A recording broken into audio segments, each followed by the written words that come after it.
From I Am Interchange, this is the Hatch podcast series.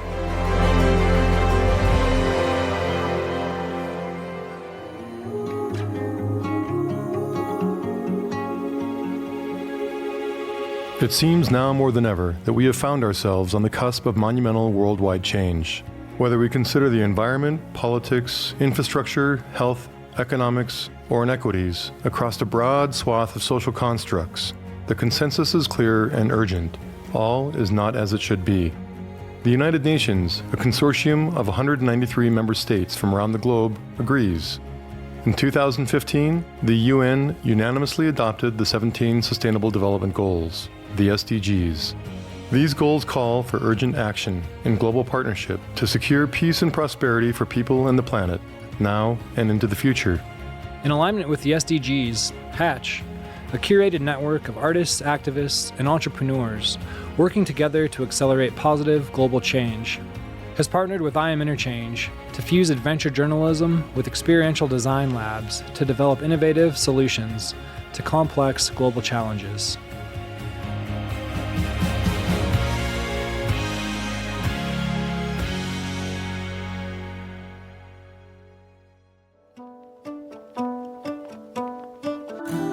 What gives rise to joy, to hope?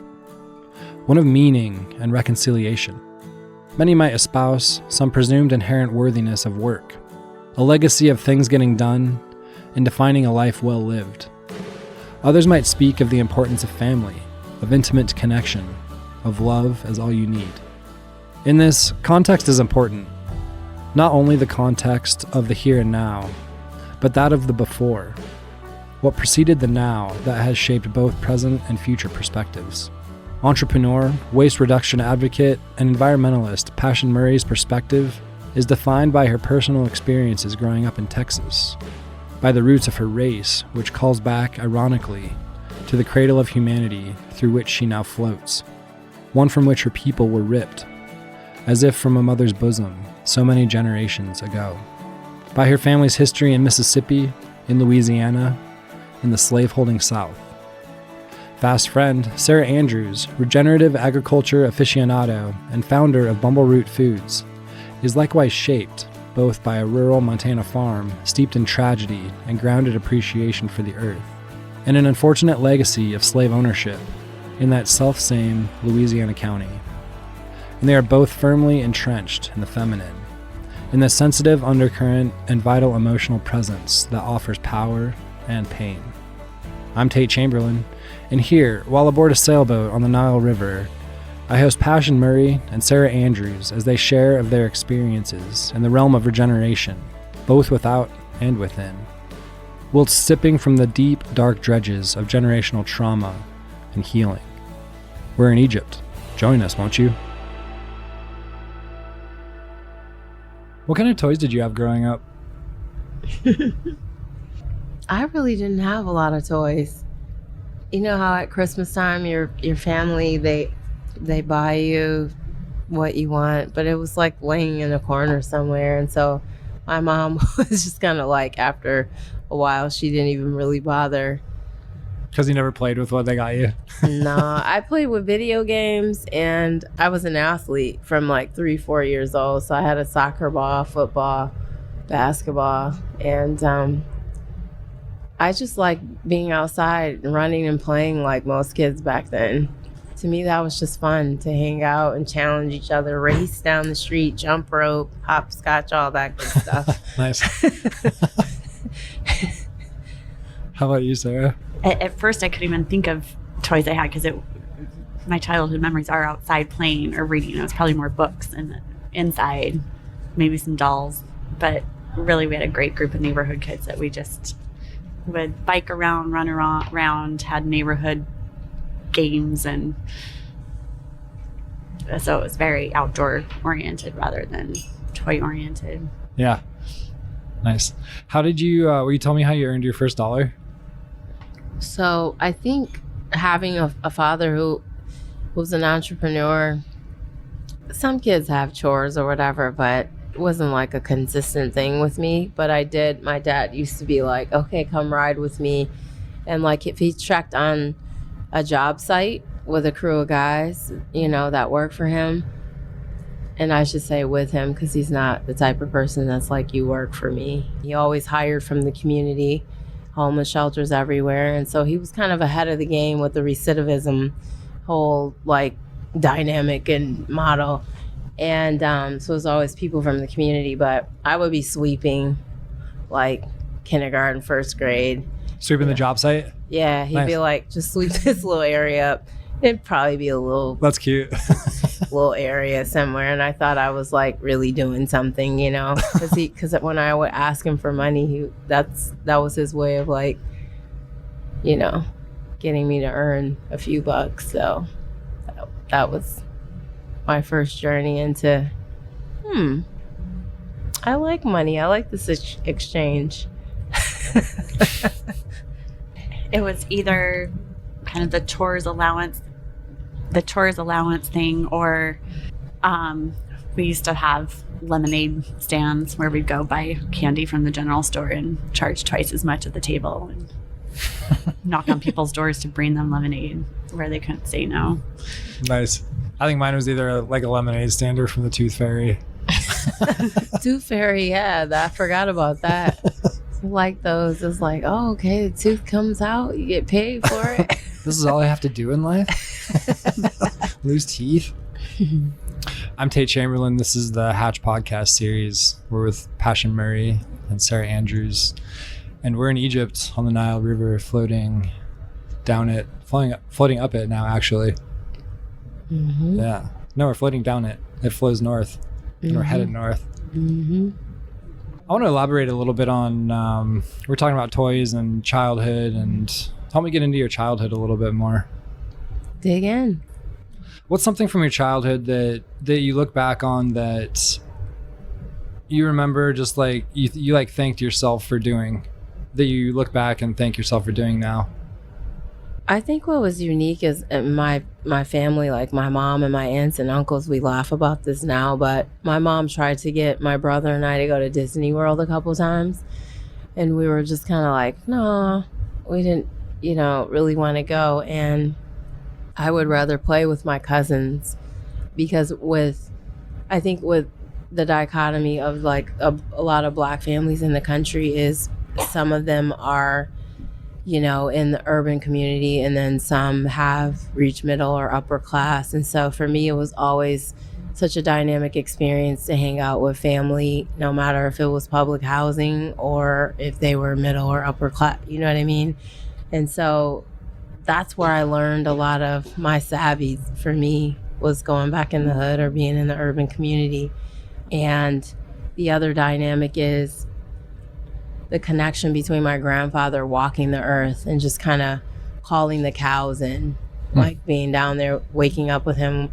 He had this beautiful black skin and overalls every day, and just kind of like, woo, woo. And then the cows would just kind of come in, running on the land. And then seeing a landfill as a kid, and like having this conversation with my dad, like being inquisitive, like, are we just going to keep dumping things? Are we just going to keep dumping stuff?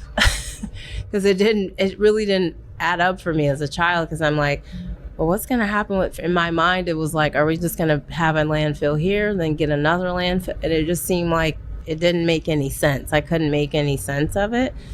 And I think spiritually, that's what I'm grateful for, are those little experiences with family and cousins, but also witnessing a farm and a landfill, which in my mind, there was no connection at that time in my life. But today, that's the full connection, It has everything to do with who I am. Totally. Yeah, I totally see that now. And looking back in retrospect, I bet that's been kind of wild to have puzzled together. Yeah, it's brought tears to my eyes. It was emotional, because I think some of us tap into that higher dimension, and when you see a reflection of yourself, for me, they're reflections. You know what I'm saying? When you look back in retrospect, you're like, oh, little Pashon was in this space at this time. She was also over here. And so now as an adult, she's making connections to her past for the future. and then being present in that was probably one of the most significant things that happened to me, because a lot of Black people in this country, it's difficult for some of them to connect back to the land because of the past history of slavery here. But those of us who stayed connected to the soil, it's a different experience or perspective, you know? And so I've had a lot of Black people at various conferences go, thank you, you know what I mean, for connecting me back, because we were dispersing and migrating, no different than all the wars here. You know, if you can imagine land full of like Black people cultivating the land, living amongst each other, gold was plentiful, all these natural resources, and then people come here and they began to see the economics and Black people being a commodity, you know, themselves. It wasn't like a separation thing. And so the conquering and the wars here in this particular area, it's the same thing that happened with us being transported from the continent to America and all of South America and the whole global South, because we're everywhere. So it's like when people, some of us were forced and some of us weren't. Some were already there. But sometimes the negative association with agriculture, I think we all appreciate it, but it was some of the experiences for hundreds and hundreds of years where you didn't have any control over.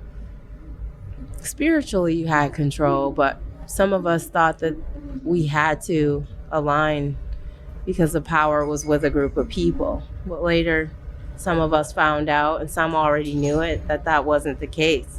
You know, I'm grateful that I experienced the connection. I saw it at an early age, and that was a part of who I am and who we all are, actually. It doesn't matter where we come from or what culture, ethnicity that we are. We're all connected to the soil. But it's been imperative for me to get young Black children to understand the importance of agriculture, because they've been taught. The education system in America has so many voids, and its approach to project-based learning, engaging. There's always an issue where Black people are just associated with slavery, and you know, it's the most ridiculous thing in the world to think that we should be learning about all of the generals and people who conquered, and constantly praising someone like Christopher Columbus, knowing good and damn well he didn't discover anything, you know. So those of us who are conscious, some of us practice it and allow people to see it out loud and without, you know, keeping it as a private or confidential matter. And then others, they keep it within because they know, like, most of us have to teach. I don't have children, but most of us have to teach our children in our communities our own history. You know what I mean? Mm-hmm. Which is, it's sad. At the end of the day, it's devastating, because you know that the Harlem Renaissance was a whole new shift in music in the world, or you knew that our artists have been buried in the ground. Like, they're not talking about the contributions that we've made in Africa or America. The European or the Western narrative is about their history. Yeah. Well, shout out to young Pashon for offering that wisdom and having that wisdom early on. How about you, Sarah? I grew up in Montana. My dad was from Louisiana. My mom's from Montana, and they met there. And like Pashon, a lot of my childhood memories are playing with cousins. My mom has 9 brothers and sisters, so I have 21 first cousins. And a lot of that time together was at our family farm.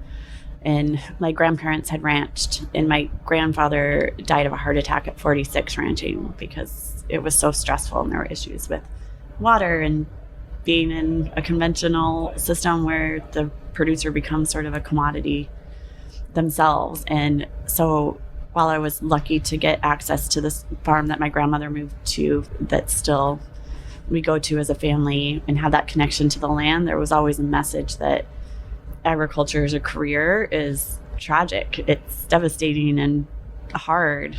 And so I felt connected to nature, but the idea of a career in agriculture was almost traumatic to my family. And it's still talked about and still is. They had died with 9 kids that my grandmother had to take care of. And so she farmed and raised a few animals and families from the cities. I say that in quotation mark in Montana because they're still pretty small towns, would come out to the country and buy food from her on the weekends. And that's how she supported the kids. And it took me a while to realize how that kind of impacted me, because now I'm trying to address some of those more systemic issues of how do producers have more autonomy? How do we retain that connection to the land and honor the contribution producers are making to protecting that land, keeping lands open, supporting diversity, creating food that is nutrient dense for us, and that value is more equitable across the chain so that it makes sense to do agriculture that way and it can be something that people make a living from. I want to know about like your favorite influencer. Who just sticks out in your mind and what do they influence? Favorite influencer throughout history or like? Just, yeah, it could be anything. One person who you just kind of reference or have referenced in your life that you keep going back to. It could be someone you know or someone you've read. For me, I think it might be a lot of things are in context with my family. And my uncle Gary helped raise my mom after her mom then died when she was 12 because she was the youngest of the 9. And so he's always been kind of an uncle/grandfather for us. And he's been the steward of the family farm and watching him work it. And he just has this kind of quiet way about him that he knows so much and just kind of the way he is in the world. He's just been always something I've referenced in terms of, when you think of a good person and a life well led. Cool. I agree with Sarah. It's like my great uncles and great aunts kind of set the standard for the family for all of us. Because my grandmother had a large family, like 8 or 9 siblings, and then my mom had 11. Yeah, so. And then there are a lot of men in our family. Majority of the family is men, our men that make up, I'd say 80-some% of the family. So it was just kind of cool growing up with a lot of guys who were protective, but they knew that I was independent and everybody allowed me to be who I was at all stages of my life. And so I have an appreciation for that too.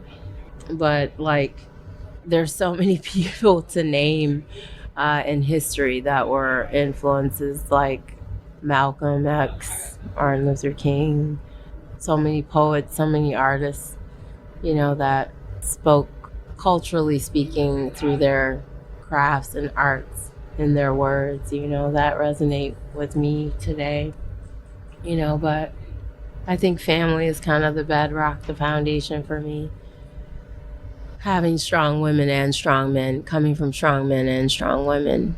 I can see you as like the sister, like one of the only women in the family who the brothers just like a magnet almost to them. Yeah, they respect me and I, respect them, and they know that humility is a big part of who I am as well. You know what I mean? Like some of my family's like, oh my goodness, like you were featured, or we all taped Vice and you were down there, and I'm just kind of like, it is what it is. You know what I mean? I have a appreciation for a lot of the acknowledgement that I've had globally, but so much work. They're proud of you. Yeah, they're proud, and I'm proud of them because I'm them and they are me, They made me the basketball player that I am. You know what I'm saying? Like, they inspired me. My oldest aunt is 96. My great aunt, Whoa. Ida. Yeah, she's still hanging in there. That's a long life, a life well lived. Wow. Yeah. I'm hoping I can hit that mark, I don't know if I need to go beyond 100, but Ambitious. if I make it to 90, I'm good. Yeah, same. Nice. Let's fast forward. What's your favorite project that you're kind of bringing to the world right now? Well, I have a company called Bumbleroot, and we create food products from regenerative ingredients that tell the story of the producers and the practices that they're practicing, and just trying to create a platform to enhance the relationship between humans, food, and nature. And what we're finding is we can create these different products, but there is infrastructure needed that is regenerative in itself that is needed. And I'm having a lot of fun with that, to go dig deeper. We have a protein snack that will be on the market next year, that one SKU is regenerative beef and regenerative lentils, one's regenerative lamb and regenerative lentils, and one's mushroom and lentils. And we're finding that the way that supply chains have been done in agriculture are not sustainable. They're not regenerative. It's very extractive.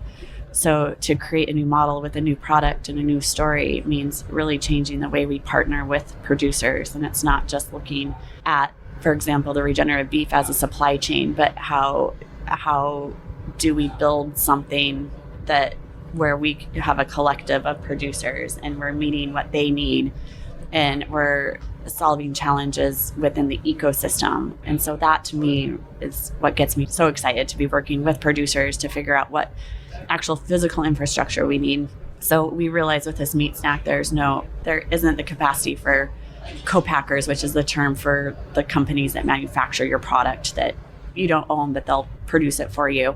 There's not that capacity for meat snacks in the US right now. So if we're to have a regenerative snack to tell the story of regenerative agriculture on the meat side, we had to build that. And while we started talking about doing that, talking to the producers and the processors that process those animals, realized there's a big opportunity to start collecting other parts of the animal, the hide, the bones, the organs that can be used for companies like Chamberlin who want regenerative leather for their boots, for luxury brands who are wanting more sustainable regenerative systems, that we can do eco-friendly tanning, that we can gather regenerative organs for pet food companies. And there's a way we can keep the rest of this animal that would have gone to a landfill, is the way it works in Montana right now. We can end up processing it. So now we're having so many richer conversations about how do we not just follow what the conventional market was doing, but how do we create something new and make sure that everyone has a say in that. And so I know later today here we have a talk around having a roundtable on what are regenerative or different types of funding and governance models, where this is really a all on board effort so everyone can win and everyone benefits, and that as we're building this, everyone has a voice. And that's what gets me really excited, is that process of building it right now. All right, Pashon. Yeah, tell me about your favorite project that you're bringing to the world. So I wrote a book and I shelved it, and I was excited about sharing it and, working with publishers and things like that. But I guess the spirit kind of told me to hold off for a minute. So it's still sitting there.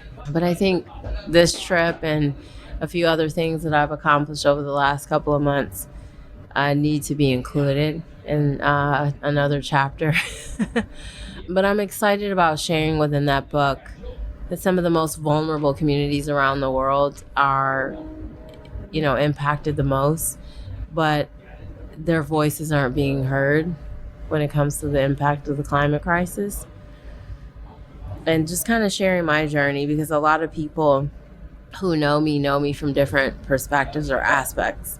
Some people know me as Pashon, the lobbyist or advocate, and some know me as an entrepreneur. Most people know me as an entrepreneur, and then majority of the people associate me with compost. They associate me with compost, but waste reduction has always been my passion, my whole journey.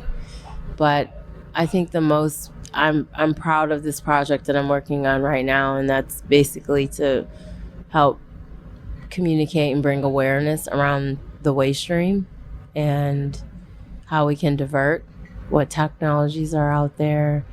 And basically it's a platform. I call it digital, like digital waste. And so although I bought a few domain names and registered a few names, but basically getting the world to look at waste as a resource, and making sure that we manage waste properly. So I was consulting for a lot of companies, and that's what I want to focus on doing, is whether it's companies or municipalities, helping them manage their waste streams. What does regeneration mean to you? And how many forms can regeneration take? To me, within a general concept, it's working with nature rather than against it. But it's also the honoring of where these concepts came from, which is indigenous communities, really promoted by Black communities. And I guess to your question, I think it takes form, and it can take form in many ways. Agriculture is one, because with nature and food, it's very visible, and there's a cycle of life of stress, repair, regeneration, and yet it's a process for everything in the world right now. And I think with agriculture, it's a very stark example of what happens when you have a more, I guess, patriarchal or extractive system that is not inclusive, that is not collective, that has been taking, and now we've gotten to this point where we have maybe 68 years of topsoil left and a lot of other societal issues that have come from the way we've done our food system. But that's across all systems. It's just one expression of it. But I think we're finding it within ourselves and in other industries, and there are lots of different ways to look at it. I mean, even on this boat, we've had things come up where we've been regenerating, where there's been stress, there's been repair, there's been regeneration, and it's a constant cycle of doing that and being comfortable in that. Not that it's always comfortable, because that stress is the part where we're not comfortable, but being able to sit through that to get to the regeneration. And I think it's the only way forward for our planet right now, that we don't really have an option not to go through that process, and we have to get comfortable with the life and death cycle and the stress cycle and the repair cycle, and learn the tools in all parts of our lives to do that. Yeah, how about you, Pashon? How do you weave regeneration? You mentioned as a child seeing the junkyards and what that meant and why we just got rid of things and forgot about it. You know, it's interesting because I had a few pivotal moments that were actually, I feel like, spiritual regeneration and in the physical happened for me. And like as a child that you mentioned, making the connection with waste, because my dad sometimes would find things, or you know, if they had with the housing commission, they had to demolish certain homes, there were like pieces of furniture or art or whatever, and he would get it to people who actually wanted it. So I actually witnessed that as a child and was like, oh, okay. And then they would more so, from my dad's perspective, it was about deconstruction, not really about just demolishing something. And he saw the value earlier on, like in the 80s. So it wasn't, some of these terminologies for me, like regeneration has always like been in my vocabulary. But when applying it to like agriculture and climate change, definitely the circle of life and making the connection and having a closed loop and making sure everything has value and that stays within that circle of life. But just from working with soil, it's as simple as taking food waste out of the landfills. Why? Because there's 4 or 5 things that we can be doing off the top of my head right now.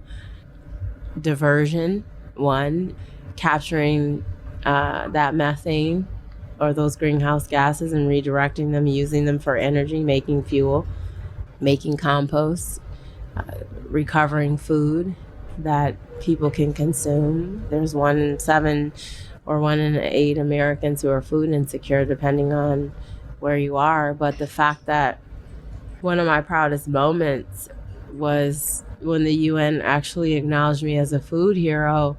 That was a beautiful experience. Number one, they're starting to realize that most people globally understand that food should not be wasted. And there's so many things we can be doing. And if we want to call it regenerative, that's fine. But if we want to recover it, that's cool too, because it all, you know, it is regenerative, and that's fine. But I think from the waste perspective, when I was like in my mid-20s, the first project that I was involved in was a green building project. And I was responsible for all the waste coming on the project, you know, like leaving the project and basically looking at the wood, the steel, what materials we use. And so Grand Rapids, although it was a conservative community, was responsible for teaching me about waste being resources. Where I grew up going to the landfills with my dad was something completely different, you know. We kind of knew it on, you know, had an experience and a revelation ourselves, a discovery of this isn't really waste. We could be doing a multitude of things with what's going in the landfill. But when I moved back to Grand Rapids after leaving Houston, and my friend's dad was like, Pashon, you know, like, hey kid, what are you going to do? I'm like, maybe buy part of my dad's business. And because my dad and I didn't necessarily agree with business models. And that was a great thing, because I started my first company when I was like 26, 27 years old, which was called Waste Trends. And so the spirit of that name, all the things that are trending around waste, I ended up going in many different directions. The trends of waste, I ended up literally living that, you know. So that lead project, the USGBC, the Green Building Council, set up a chapter in Grand Rapids, and that influenced my thinking, my living. Again, because here I am, I'm regenerative, right? Because as a child, I'm learning about farming and agriculture. Then I am a young adult coming back into that phase of understanding how to build with Mother Nature and how to build in the sense of, if we take care of our responsibilities, because we all should be held accountable for what we do, the outcomes are going to be so much greater long term. That it's not necessarily about what we call these things or what we do, because my ancestors, you know, in Africa here, they were already, I mean, you see it on the hieroglyphs. The glyphs are telling you what they were doing at this time. You know, 3,000, 4,000 years ago, they were already practicing these things. It was a completely different looking place. It was more plush and green. Now we see, you know, the dry and the cultivate, like the fertility, we see it. And then we see the dry in the background. Yeah, we were just looking at that. Yeah. And so it's like, it was fertile land. They were already regenerative and aligned with the land themselves, because everything was regenerated. You know, what you take, you put back in. It's not a divestment. And in society, we've done that for so long. We've destroyed for so long. You keep taking from Mother Nature, you keep taking from her, and now she's reacting. Yeah. It's interesting to imagine the Sahara as like a rainforest 10,000 years ago. Yeah. When we were driving up to Abydos, it was just like, oh my gosh, this used to be like plush and green, and now it's desertified. Mm-hmm. Who's resisting you in your projects? Spiritually or in the physical? No, that's good. Yeah. However you interpreted it, for sure. Yeah. No, my spirit life, it's been good and interesting my whole life, even as a child, being tapping into the spirit. Oh man, I don't know if it's really resisting, but I know I did a lot of damn talking for like a 15-year time frame of. But I'm an example of regeneration, or like closing the loop. The cycle was interesting because part of my life I spent little fractions here and there in DC lobbying for certain, you know, policies, or representing Sierra Club, National Wildlife, Al Gore's Repower America. There was a green jobs movement. During that green jobs movement, there were leaders from all over the country who were going into DC like 2007, 2008.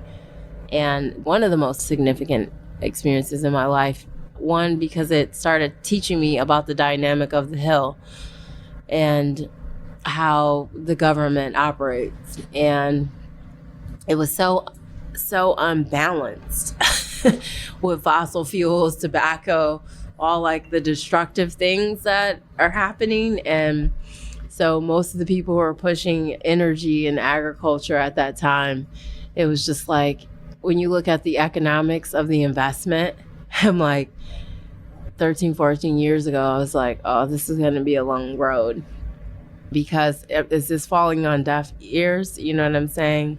Do they hear what we're saying?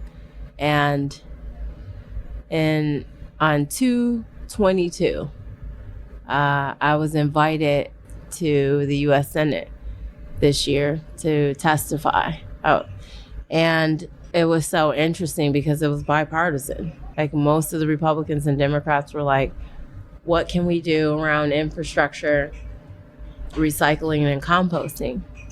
And I'm like, wow. Have I got an answer for you? So it was amazing. Two guys were there.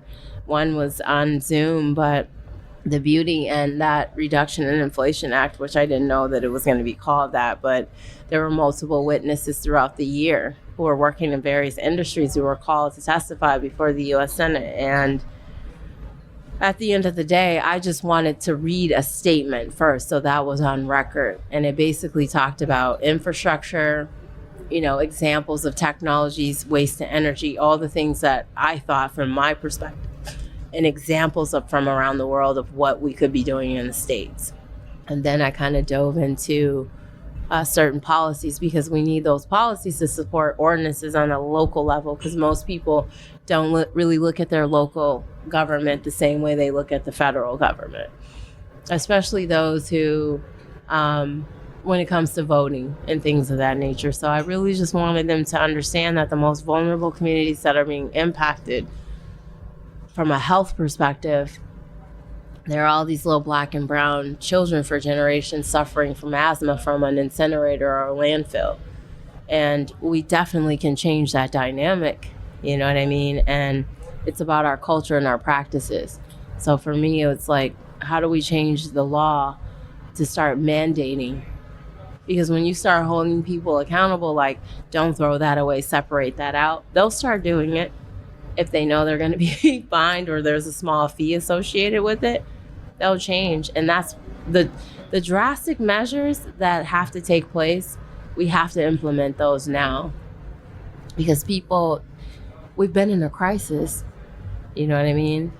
We've been in a crisis for years now. So I think the opposition happened earlier on for me, where I felt like people weren't listening and they didn't really want the change, because when economically, if you're gaining from fossil fuels, you should be the main ones who are looking at alternatives, because you have the power. You just have to shift it in a different direction. If you know you can generate clean energy, or change the dynamics in that it's an investment, then at some point you have to start giving or investing in a different way, so you can achieve certain goals, right? Because it's not going to happen overnight. Most people are involved in investments around fossil fuel. I lived in Texas, an oil country, so most people aren't overnight going to change, but some of them are looking at the possibilities now, and they're seeing like, Yeah, that cultural shift that needs to be woven into it. Yeah, and the money that can be made from doing it the right way. That's how you got to treat the mafia. I used to address them because I was in the waste industry, so it was like they were laughing, Waste Management and all these companies, because I'm like, listen, you're controlling the landfills, control the anaerobic digester or the biodigester or whatever technology that you feel that it's worth your investment, do it. It's the act. A lot of people are just being lazy and complacent. But if you can go to Sweden and Germany, Canada, and South America and look at these technologies that are tangible, those are examples already of what you can be doing. You know what I mean? Mm-hmm. So I think the opposition was earlier on. Now I'm just trying to align globally with those who want to make it happen, to put action into play, Yeah, nice. How about you, Sarah? Who's resisting you? I'd agree with Pashon that I think the biggest resistance has been kind of the systems, or the centralized systems that benefited from a non-regenerative system or economy. But I'm finding that changing so fast. I started my career in the Senate, where I was working on agriculture issues on Farm Bill, Child Nutrition Bill. And at that time, the associations really represented the big food companies, and they were winning. And the producers would fight for policies, the farmers and ranchers for policies that didn't benefit them, but benefited the processor. And I don't think they always understood that that was the case. And then they started realizing that. And now you have producers who are advocating for their own interests. And that happened in the last few years, and it's accelerating so fast. So already from a government standpoint, policies are shifting in a way I didn't know if they could in our lifetime, away from the way that our food policy really impacted the way food was grown in the US and across the world. It rippled out. And we have amazing groups now that are lobbying for agriculture that works with the planet, with the producers, and that's accelerating at such a fast pace now. And now, like Pashon said, I feel like at least on my end, I get to align with people doing the work. I think there was a time in between, there was kind of that big resistance where it was, could we ever make a jump to this kind of system? And I wasn't sure if we could, if that would change. And then there was a time in the middle where like a lot of people just didn't get it. It was hard to envision what that new system looked like. And now people are getting it, and there's enough stories and there's enough momentum where it's becoming really fun because people are working together. There's a baseline of knowledge. There's a baseline of education. There are stories that are working. There are people who are bridges, are acting as a bridge to their communities to show how things can be done differently. And there's a family in our community, a family farm that switched to regenerative methods, and they do it quietly, but they share. And you see producers, whatever their political background is or whatever their mindset might be, looking at them with curiosity and saying, I wonder what it's working for them, and they're making a living and they're doing things in a way that it's like that feels good. And I think as more and more of those stories happen, people are just getting pulled in. I don't feel like I'm ever having to convince anyone anymore. I'm not sure if that ever did work, but it's fun because now there's so much work to do because there's so much attention on it and people excited about it. And so it's fun to be in this new era where it's sort of like, what can we solve together? Because there are people who are interested in funding it. Consumers are excited. There's this connection now between how plants are grown and our health. There's the science that we always knew anecdotally that food grown in a better way was better for us, but the data's coming out that's so powerful now that it's going to accelerate that shift even more. So yeah, I think that resistance was more in the past, and now there's so much momentum that even if there are people or groups resisting, that flood of change is happening so fast. I'm not sure if I even have time to really pay attention to that.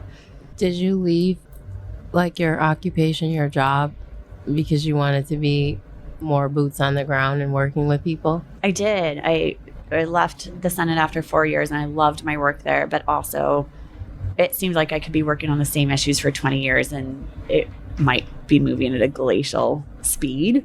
And yet it gave me a lot of respect for our system and how it works and the checks and balances. And if the ability for people actually to speak up, if people want to speak up, there is a way. And I found that really empowering.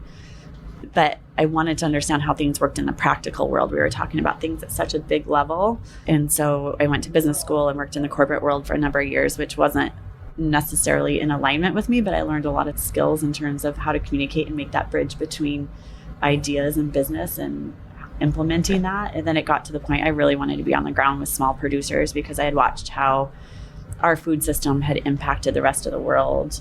The senator I worked for was Chairman Max Baucus from Montana, was chairman and our ranking member back and forth of the finance committee at the time. And so I worked for him on the finance committee on trade issues and got to work on the agriculture provisions of trade agreements and saw how we got to visit different countries and meet small producers. And most of them were women and most of them were leaders in their community. And there was so much impact they were having, and at the same time, such at the will of the U.S. system and how our policy really impacted how the world's economy of food worked. And so I was just curious of how it was working on the ground and seeing that and my conclusion after that was that we needed to create markets to be able to buy more diverse ingredients and work with the great supply chains and partners that were doing really great things but didn't have a place to sell or tell their story. And so that's why I created Bumbleroot, so that we could basically be a platform for producers around the world to tell their story and create really high quality, great products that were not overly processed, that could really feature that ingredient and that producer's story, and figure out a way to do that where we didn't have to take away their story, that those individual stories could still be told, that there was a way we could track that. And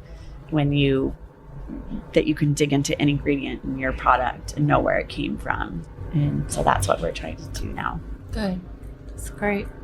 You just took basically, I mean, that's similar in a short, like quick one or two, 3 sentence, just to add. That's kind of like, I think a lot of us who have been called to this work, we've taken all of our background experiences and the experiences that we've had and just basically combined it to make the difference. So We're in Egypt right now all together. I was wondering what your connection's been. We were just talking about the Nile, and there's something about being on a river. I live in Montana, and in the summer we get to be on the river multiple days a week, and there's something about that feeling and that flow you get into that I don't get from any other thing. And to be on the Nile now, it'll be a total of 10 days that we'll be here. We have 1 day left, and just saying, I think it's going to hurt to leave. It's become sort of this womb, this home, and that's going to be a very tough transition to leave the river. And it's also been a place where I think a lot of us have had, it's become almost a portal into the work that we need to do next. It hasn't always been easy. There's been sort of that regenerative cycle of stress and repair and regeneration. And I think that's been beautiful in a way that we get to be here together with the gentleness of the Nile while working through some tough issues that have to be addressed to get to where we need to go. And I think it's just created that place for us to do that. Yeah. It was more so the energy from the Nile for me. It was amazing because I've watched videos over the years and dreamed of being here. So to actually connect back to the dream and it be in the physical and experience when they say that the Nile is the womb and all the fertility, just being surrounded and looking at the different landscapes as we've been traveling up, as they say, up and down the Nile.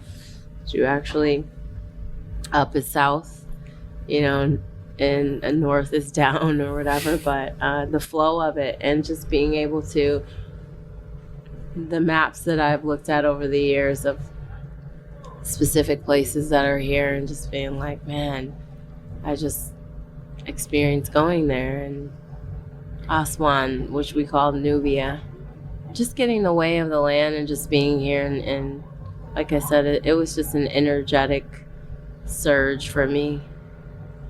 It kept me like listening at night, laying in the bed or being with people on the top deck and having wine, and just, it's like you're being immersed. But I think the most beautiful experience was the Isis temple for me. Yesterday?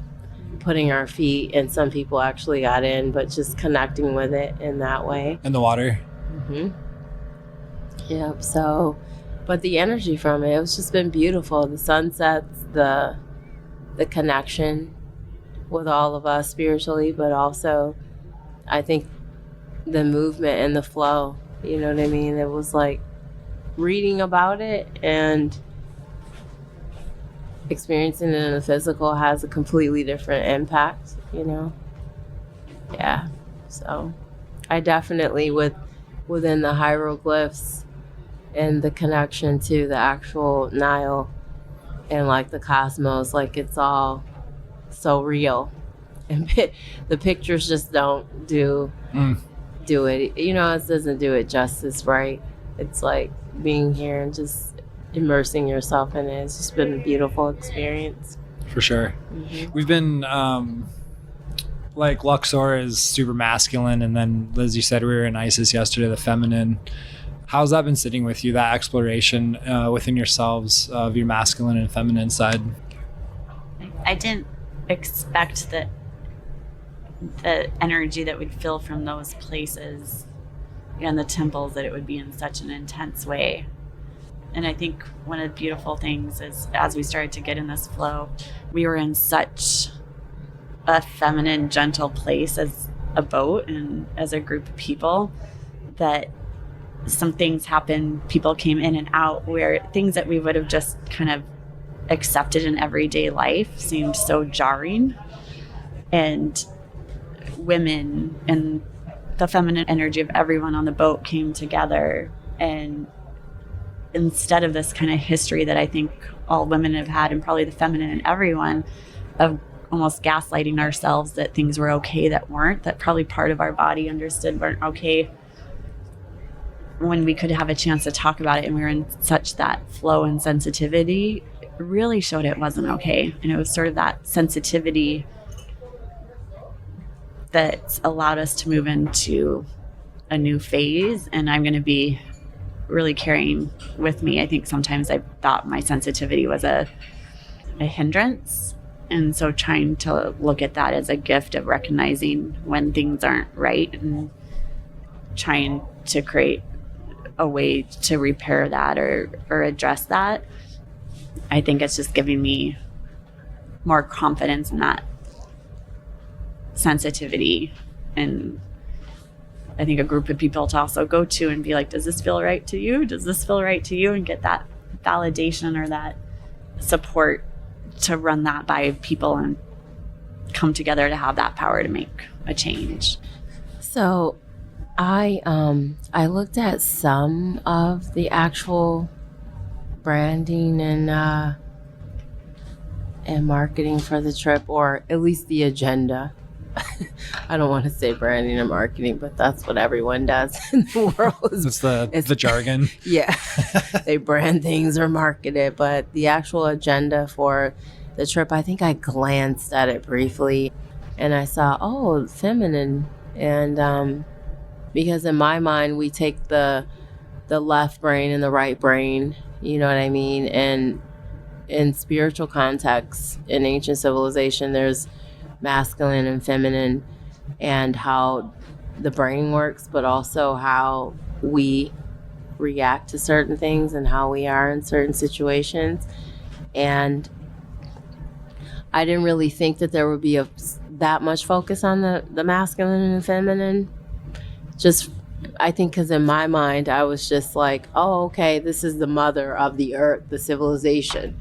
So we're tapping into that. That was as far as it went for me. Like, we're going to actually visit some of the ancient temples and sites and, you know, places that had queens, like who are leaders, who are sitting right by the side of their kings.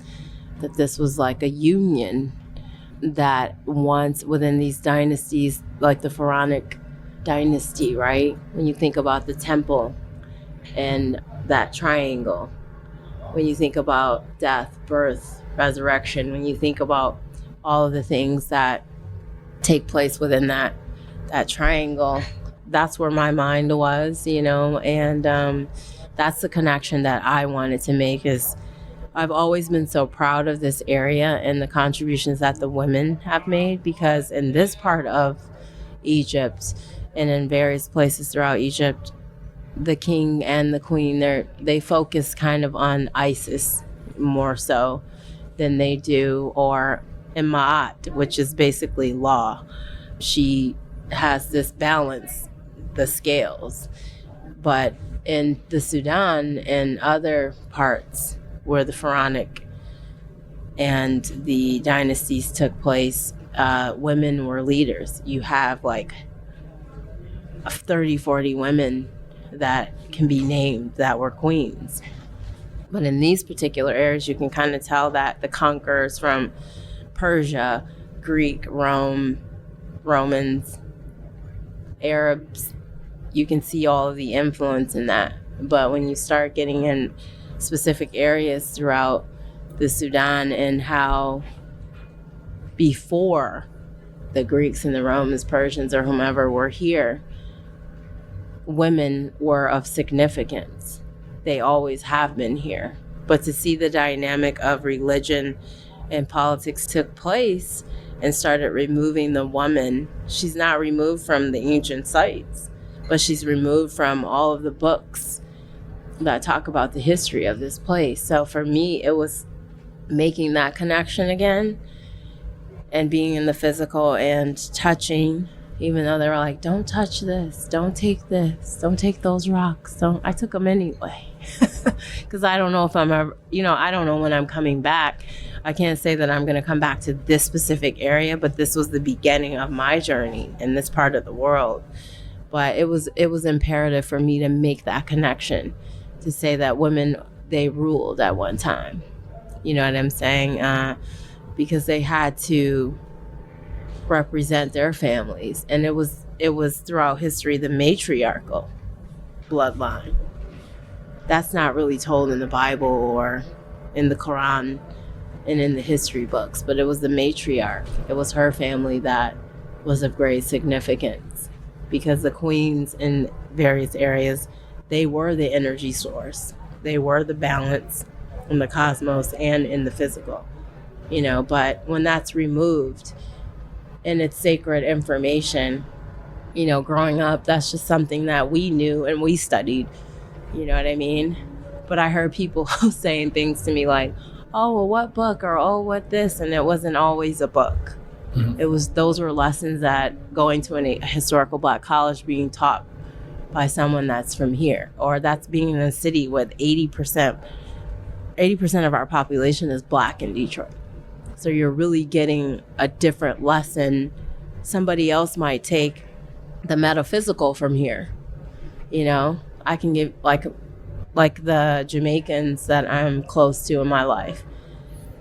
When we were where that Joseph site where he had the a storage for the harvest, mm-hmm. the wheat. Mm-hmm. In the metaphysical, where we just were, right? Mm-hmm. Yeah. In the metaphysical, his life as well as his brothers, they represent a month of the year.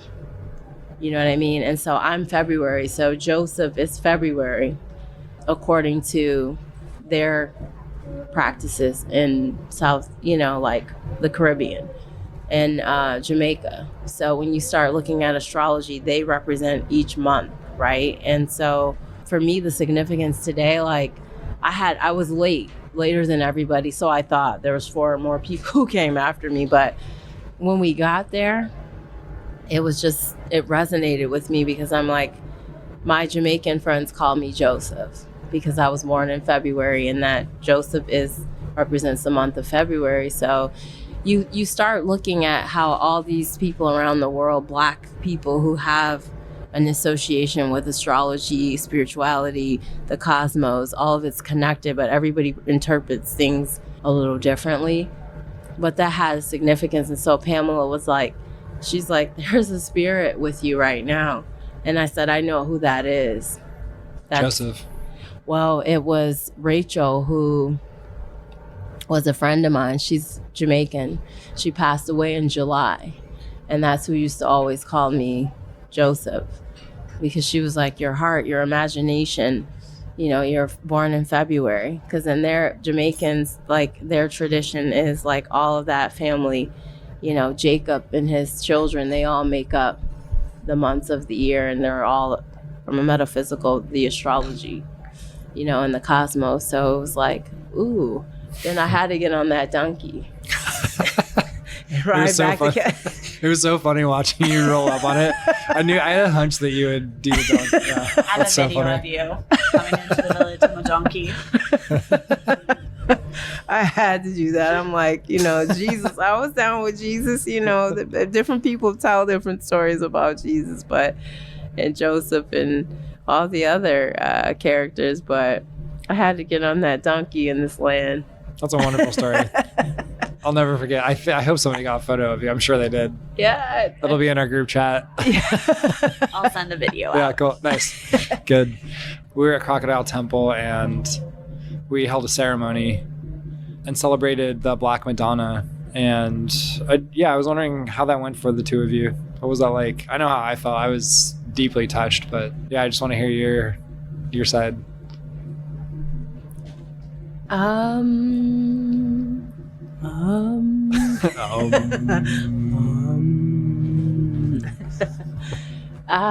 Wonderful vibrations. Definitely, I was asked to speak that day. For me, it was beautiful because I just spoke from my heart, and I felt like I had to represent for my people, my ancestry line. And I think it's just interesting because when in some aspects, again, here we go with different people having different perspectives about history. And so with the Black Madonna, we've always known that the Catholic Church had replicas or had artifacts from this particular area. And so throughout history, people would see this Black Mary, right? Jesus' mother. And it's like, oh, it's just because it was weathering the storm. And it was like, no, they were dark, they were Black. You know what I'm saying? So to make that connection, again, when you read it growing up or knowing amongst Black people that we know, and others would come back from different trips and say that, okay, Jesus was Black, and some people believe that and some people don't. But the fact that they know that as the Black Madonna it was beautiful at the end of the day, because for me, I read about it, I always believed it. But there are so many trinities, right? So I mentioned when we were at the other temples, and Abdel was talking about what happened throughout history, and I was like, but this is the death and the resurrection as well. Like, think about Islam, Christianity, all these things that happened in a certain amount of time that came like this. All those religions were rooted here. You know what I mean? No matter what people believe and what they practice, this is like not just ancient civilization, this is the establishment of your belief system, right? So for me, I don't remember everything that I said. I only remember about 10% of what but I did want people to know that this is Africa, the land Kemet, which chemistry, Kemet, you know what I mean? This is where Black people were part of ancient civilization and their contributions, but the Black Madonna, to actually see the Black woman in a different perspective and to be one with that and kind of speak from my heart while I was there it was a beautiful, I'll never forget it, you know what I mean? Like, that was one of the most touching moments for me, is to express my love and to acknowledge the fact that although people have erased those stories from the Bible or the book or whatever history book, that they're right here in these temples. The stories exist. They're right there. They haven't been destroyed, And back, even in indigenous culture, I feel like we got to rebirth storytelling to different generations and our peers, which was like how indigenous people told stories and kept their history. And so I don't think I will ever forget that either.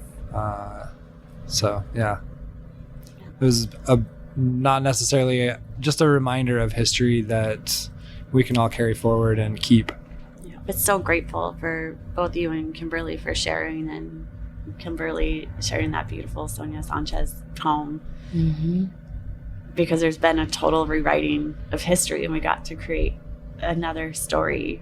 It requires a total rewriting of history to think that in migration and all evidence we have to think that Jesus, that Mary were white, that you have to be in total cognitive dissonance to to try to create that story.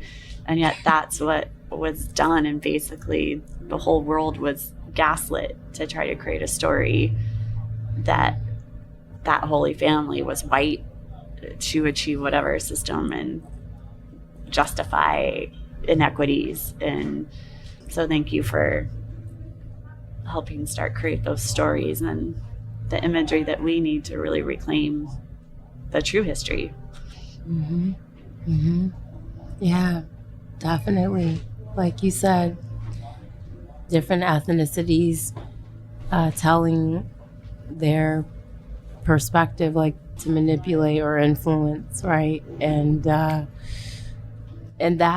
growing up, having to sit through that over and over and over and over and over again, you know what I mean? Like, it's one thing where you're like, okay, the country focuses on Black people in slavery and people thinking less than when they think. That's why the other day I was like, some things I'm going to say, it might be hurtful, or it might be tough for them or difficult for them to understand why I'm making these statements, but they'll remember when I said that my skin is a different color, and that's what people see first.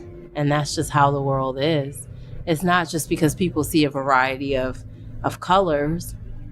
It's all the negative association with being Black in this world, that people thought, we're not going to tell the truth. We're going to fabricate and make up something because we want to control the situation or these groups of people. That's just unfortunate, because if that's who you are, that's just who you are. You just want to control the narrative. You want to control society or create whatever social construct, whatever it is that you're doing. You're creating something for the benefit of what your agenda is.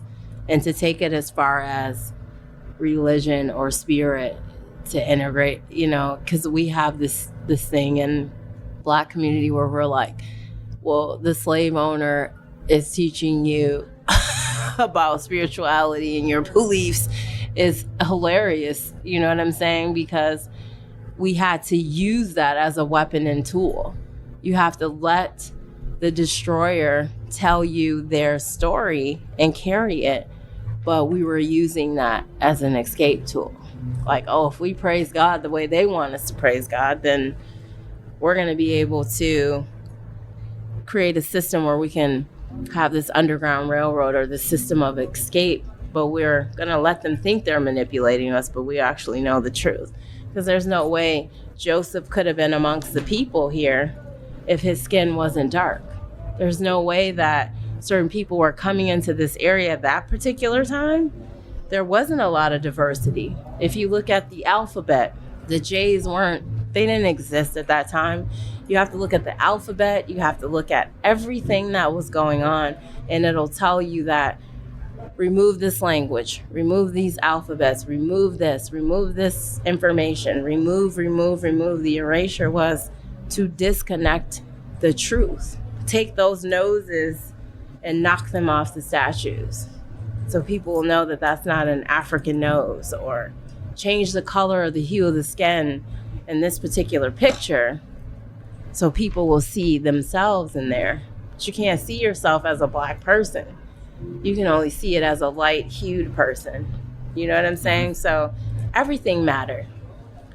Because in certain parts of the world, like when you see Jewish, Arabic, Muslims, or whomever, they're carrying names from ancient civilization, and it's like we're so busy claiming certain names and terms or whatever, but we can't just be beings amongst ourselves and just love one another without turning the color or saying Matthew, Luke, and John.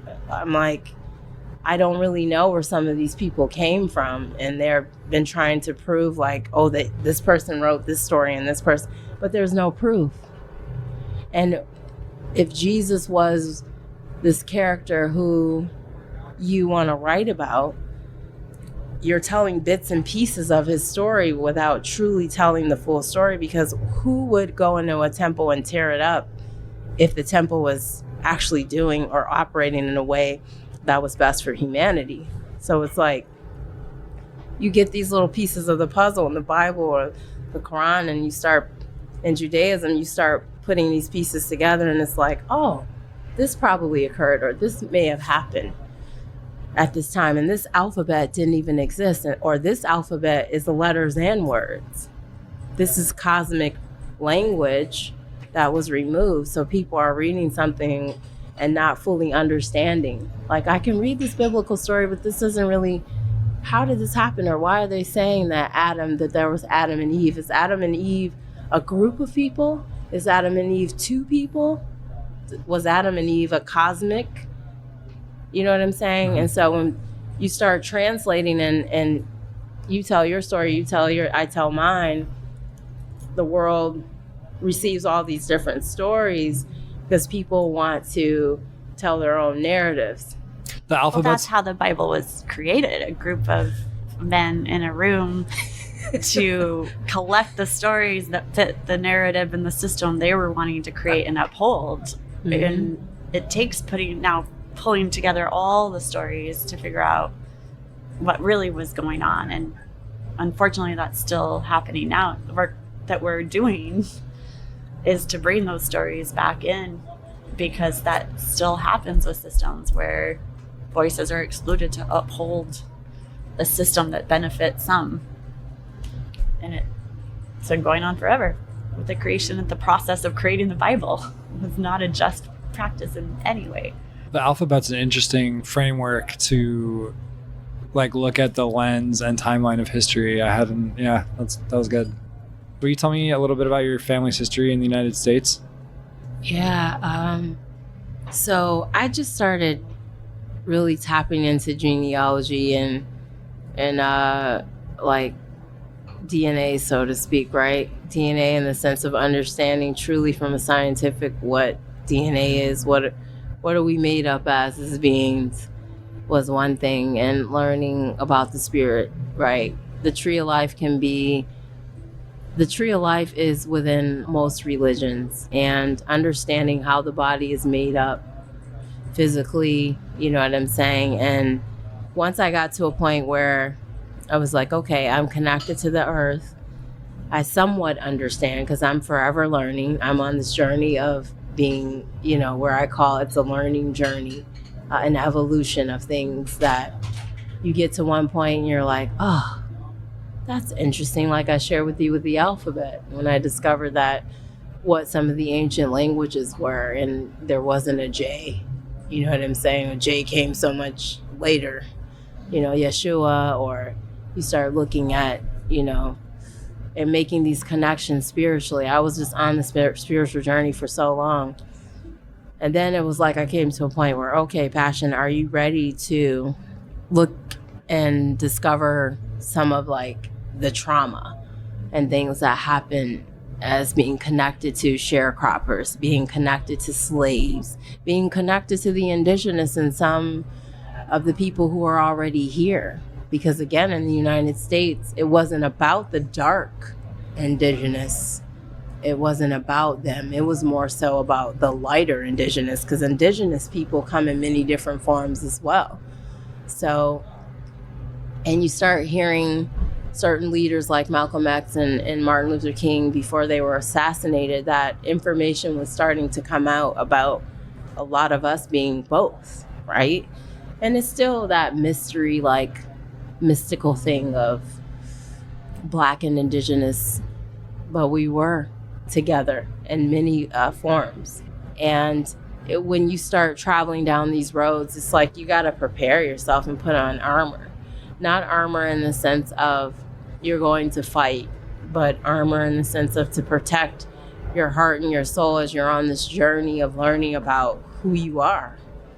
And once I got to a point where I was comfortable, where I was beginning to understand 10, 12 years of studying this particular area of the world, listening to some of the mentors who have crossed my path at the HBCU that I attended, and then connecting to the little Pashon who is running in the fields of Mississippi.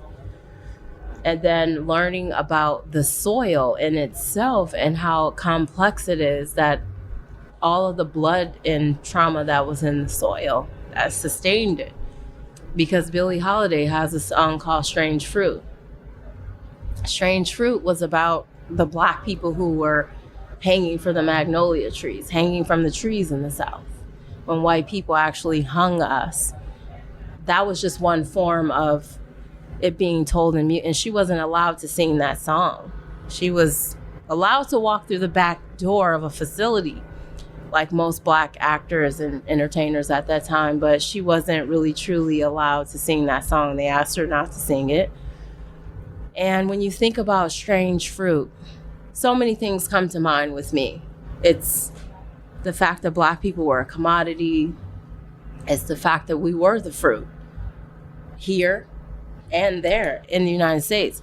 It may not have been in the context of a positive perspective of it, but we were the fruit of the land.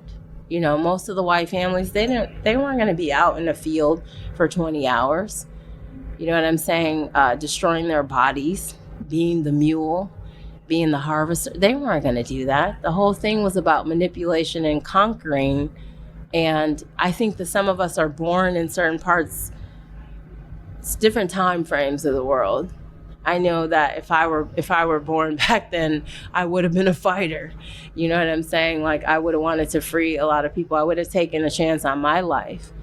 But when you start learning about all these things as a Black person in America, and then you hear on the radio and on TV, like, oh, the 1619 Project.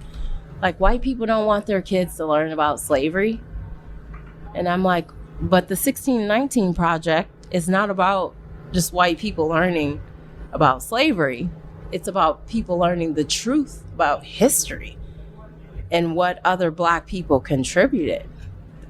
20-some days in February it's laughable. You know what I'm saying? Like, it's shameful for you to think that Black history is a month every year and people take the time to do that. So we release a lot of the negative energy with our histories and all that. Like, we don't follow that. And so as I was on this journey of learning about here, the diaspora, how we were all spread out, you know, Cuba, South America, you know, Canada, United States. For me, I had to know where I came from first. I had to know where I was from and to learn about the destruction of Black civilization, because spiritually continued to happen from here. And then we got carried into different places in the diaspora. So once I made that connection, where my family was from in Mississippi, you know, Arkansas, Louisiana. Louisiana came a little later because my cousins and I started researching and putting different information together that my family had accumulated over time. And again, that trauma was released.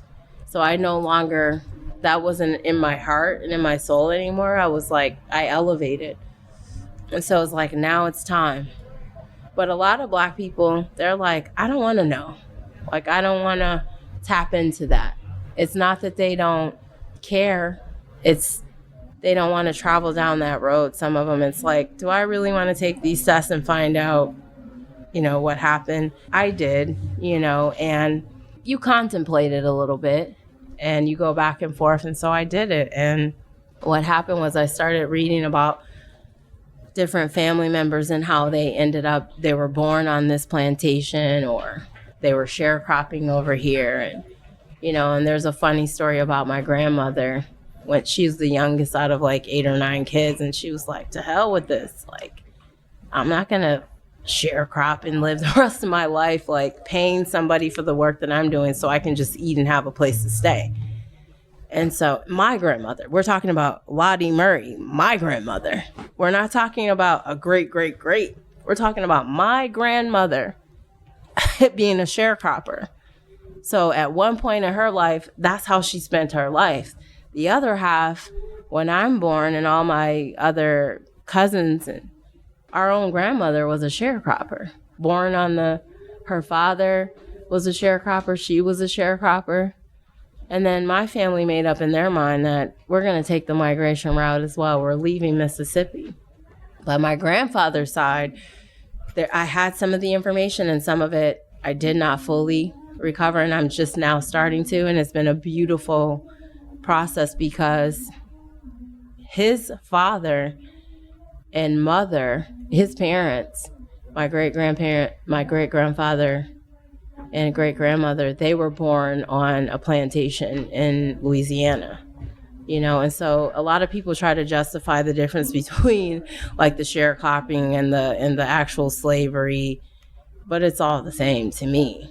I mean, at the end of the day, you don't own the land, you don't really control anything. But I started putting the pieces of our history together with my cousins, and it's been beautiful because we actually want to go to these specific places and heal, go to that next dimension and shed that skin, right? Because if the people are hanging from the trees and we're still living in the ground and our ancestors actually cultivated and worked that ground, we need to go back to those places and make those connections so we can move on, right?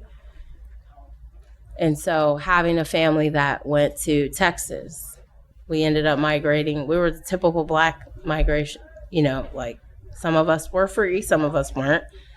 And we went to the Bay Area and LA. We went to Memphis and Michigan and different parts throughout the South, Texas. And some of us stayed. Some of my family stayed in the South too.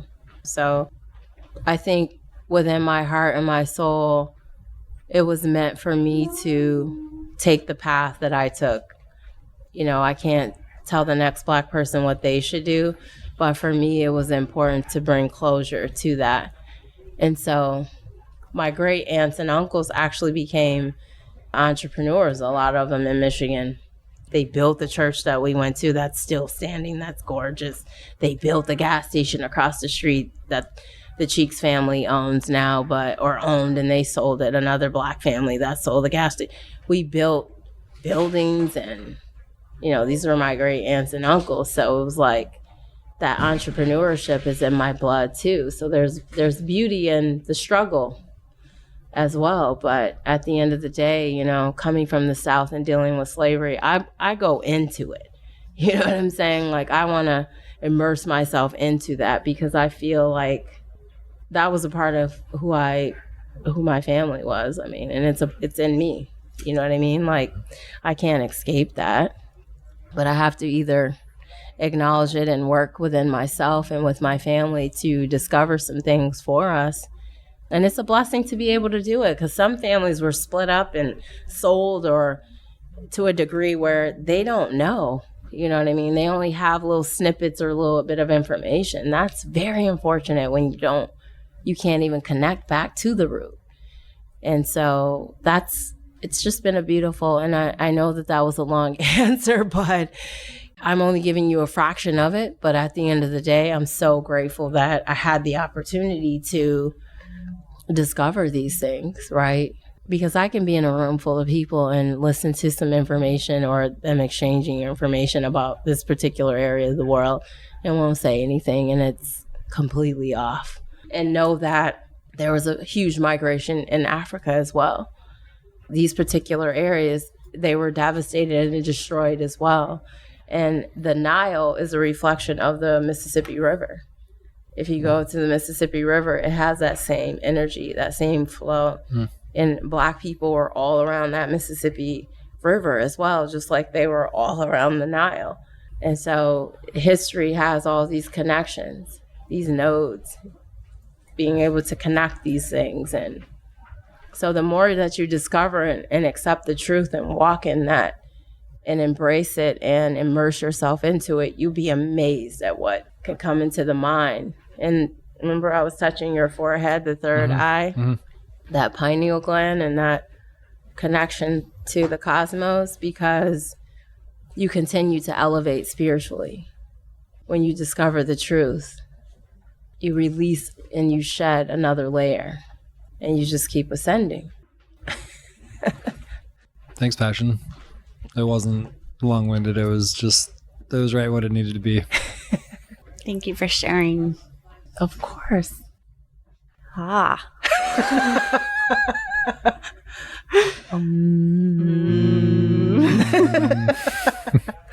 It's cool. We we can walk into it. You share yours, and then let's release some things for some people. Let's do it. So my dad's side of the family is from Louisiana. My dad grew up in Louisiana, and in Pashon, in my first conversation, we put that together in the same area where your family were slaves, my family were slave owners. Mm-hmm.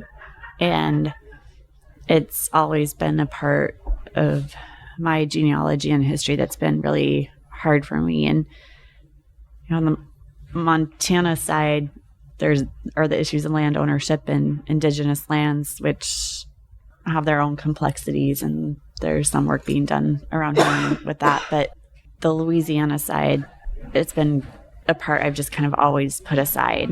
And I remember when I was 14 I went down by myself without my parents to visit family down there, and I stayed with an aunt, and she brought me to a plantation that they still do tours of the plantation in the house that family had owned. And I remember the woman who helped, she was working there, showed me a picture of my great, I don't know how many greats, grandmother, who had been the woman of the house. And I think she could see the uncomfortableness in me, because it was hard to think that I came from people who had owned slaves, and that just, it didn't feel right, and it was uncomfortable to think that that could be in me.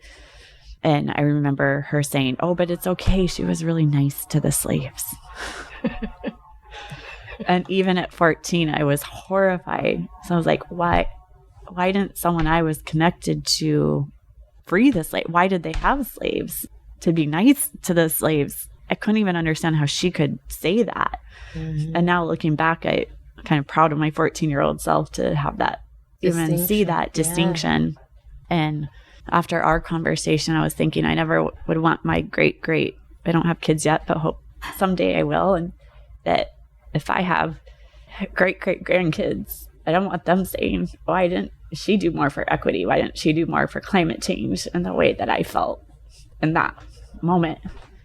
And so I guess I just never even thought, I thought it would always be a part that just was out there, because it's too almost painful to think about, like you said, with some people in your family or community, to go there. It seems like too much, like mm-hmm. what would come up, what is under that. And so in our first conversation, we went to the place of, do we go down there together to do a healing on the land? And that was offered by you. And I could have never expected that type of gift could even ever be given to me in my life around this or anything. That's the biggest gift anyone has ever offered to me.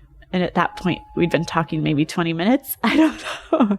And to just even contemplate, I mean, the healing that happened in those hours and that conversation, and through this week, and the type of healing that could happen that we're talking about trying to do in Louisiana, I just never even knew that would be accessible or available. I never even thought of that container existing. So thank you for even offering that, because it's a really, really big gift and big offer.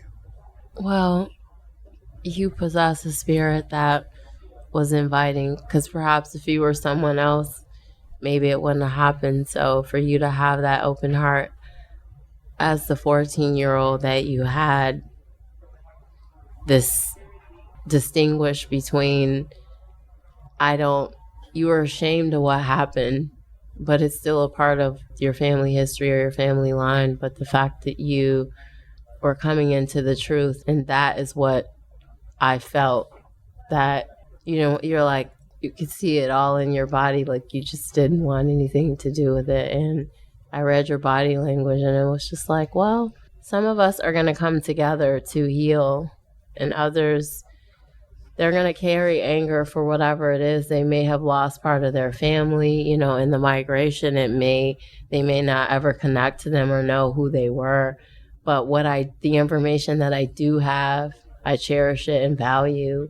But I also want if I'm living this life of free and liberation, I also want people to know that I took this big step of reconciling with what happened. And if truth and wisdom and traveling and ascending to higher dimensions, that's a part of the journey, I believe. And if I have any white families that were connected to that and are ready to take that step with me, I think there's a greater side of the humility that I've already possessed. I can continue to dwell in that humility, and within my conviction and in my truth, acknowledge that we might have come from two different lines.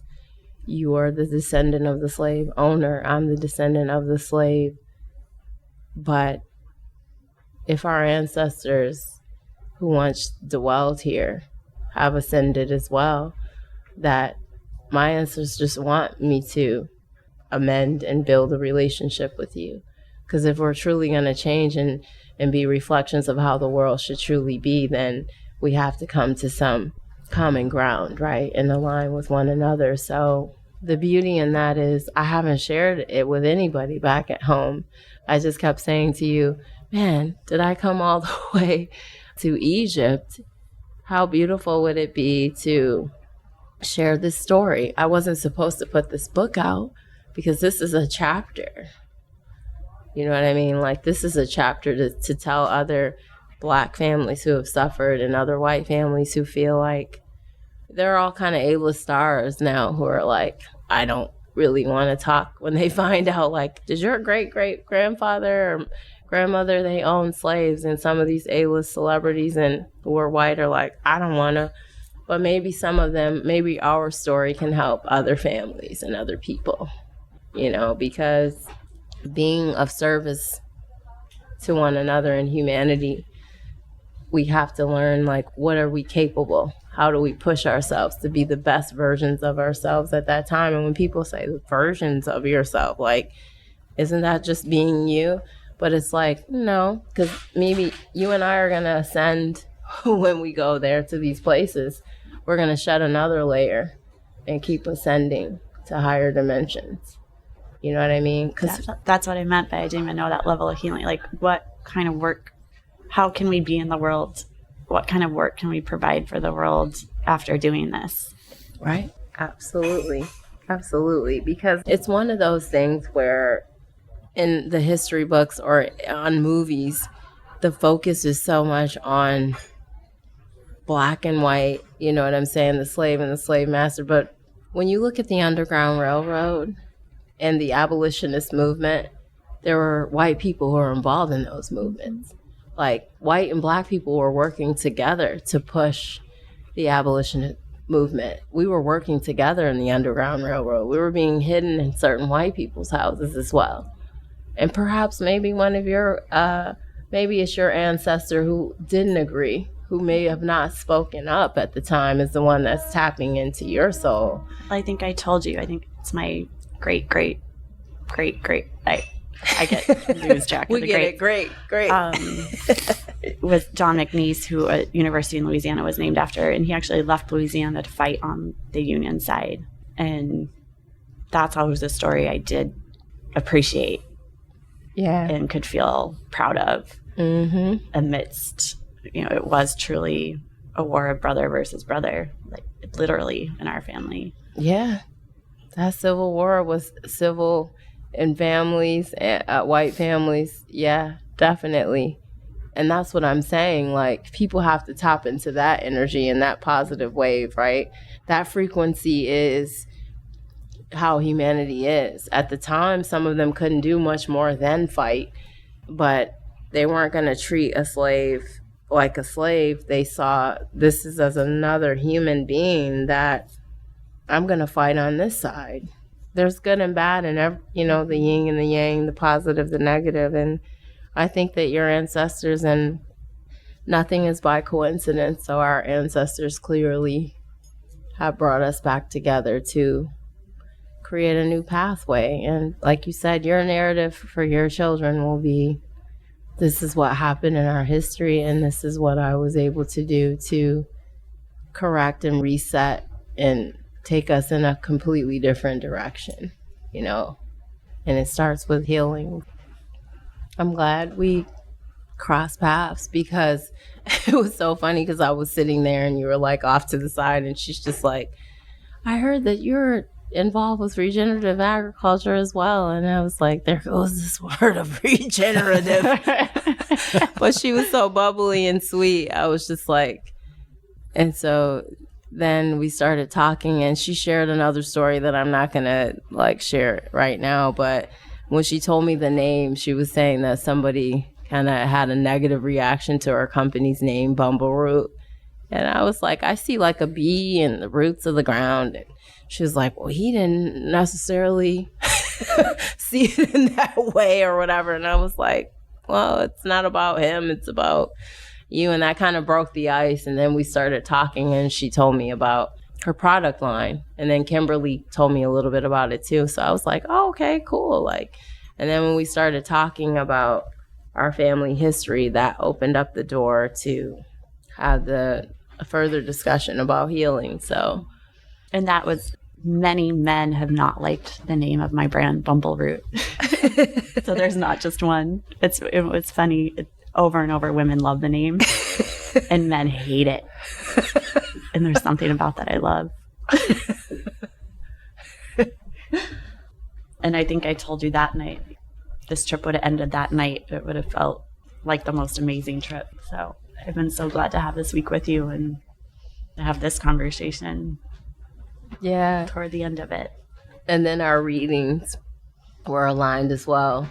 The astrology readings that Meredith did, and the water and the passion and the shores and the agriculture, we had those in our readings. And it was just like beautiful all the way around how she was like the cards that we chose.